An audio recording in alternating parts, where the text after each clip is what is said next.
नमस्कार, स्वागत है आपका। आप देख रहे हैं प्राइम टीवी और मैं कीर्ति मंडला। वक्त हो चला है इंटरनेशनल बुलेटिन का, तो चलिए करते हैं शुरुआत कुछ अंतर्राष्ट्रीय खबरों के साथ। भारतीय मूल की डेमोक्रेटिक अमेरिकी सेनेटर कमला हैरिस ने 2020 में राष्ट्रपति चुनाव लड़ने से इनकार कर दिया।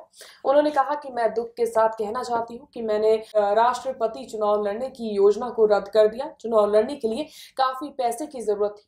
मैं अरबपति नहीं हूँ। कमला ने यह भी कहा कि भले चुनाव में उतरने की योजना रद्द कर दी हो, लेकिन लोगों को न्याय दिलाने के लिए लड़ाई जारी रखूंगी।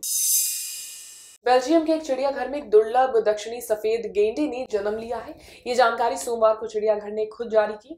बता दें कि इस लुप्त होती प्रजाति को बचाने के भरसक प्रयास किए जा रहे हैं। बेल्जियम के पैरी डेजा चिड़ियाघर ने बयान जारी कर कहा, सोमवार सुबह एक नर गेंडे ने जन्म लिया।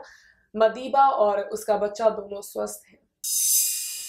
भारत के मोस्ट वांटेड दाऊद इब्राहिम की बोलती बीते 3 सालों से बंद है। मतलब सतर्कता बरतते हुए वो फोन पर बात नहीं कर रहा है। ऐसे में खुफिया एजेंसियां उसकी आवाज सुनने को तरस रही हैं।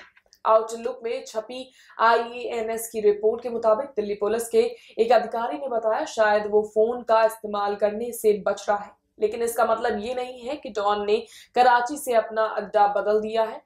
हमारे पास ये साबित करने के लिए पर्याप्त सबूत है कि दाऊद और उसके गिरोह के करीबी सदस्य अभी तक पाकिस्तान से अपनी योजना को अंजाम दे रहे हैं। अमेरिका के राष्ट्रपति डोनाल्ड ट्रंप के खिलाफ महाभियोग जांच की रिपोर्ट को डेमोक्रेट सांसदों ने मंगलवार को मंजूरी दी थी, जिससे अमेरिकी नेता के खिलाफ औपचारिक आरोपों का मार्ग प्रशस्त हो गया। इसमें सत्ता का दुरुपयोग, रिश्वत और बाधा जैसे आरोप भी शामिल हैं। सदन के खुफिया समिति के अध्यक्ष एडम शिफ ने कहा कि तेजी से इस पर आगे बढ़ना महत्वपूर्ण है, क्योंकि ट्रंप के गलत कार्यों के साक्ष्य जबरदस्त हैं।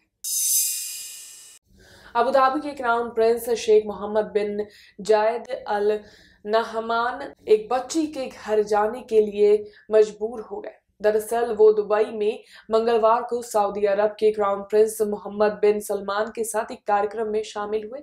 एक तरफ सऊदी के क्राउन प्रिंस सलमान मिल रहे थे, तो दूसरी तरफ अबू धाबी के क्राउन प्रिंस अल नहमान चल रहे थे। इसी दौरान एक बच्ची ने उनसे हाथ मिलाने की कोशिश की, लेकिन वो अनजाने में वहां से आगे बढ़ गए।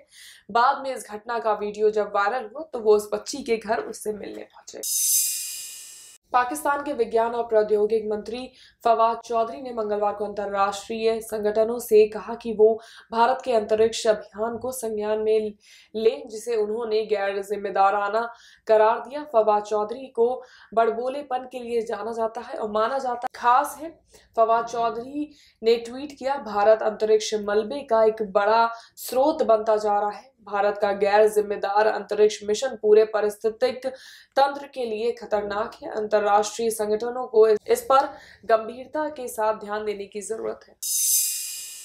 संसद के सत्र के दौरान अजीबोगरीब किस्से होते ही रहते हैं।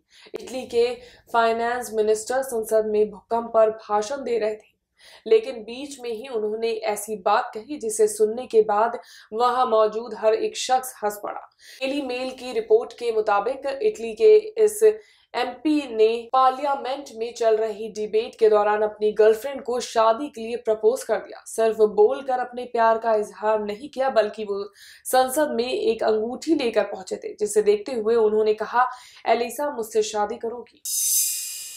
इंटरनेट पर हमेशा सुर्खियों में रहने वाली और सोशल मीडिया पर सबसे ज्यादा फॉलो की जाने वाली अमेरिका की बॉनी बिल्ली लिल वब की रविवार को मौत हो गई। सिर्फ 8 साल की लिल वब की फेसबुक, इंस्टाग्राम, ट्विटर, यूट्यूब और टम्बलर पर 67 लाख से ज्यादा फॉलोअर्स हैं। इतना ही नहीं, इस बिल्ली का अपना वेबसाइट और ऑनलाइन शॉपिंग स्टोर भी है। वोनेपन की बीमारी की शिकार लिल वब जन्म से ही कई तरह की परेशानियों से जूझ रही थी।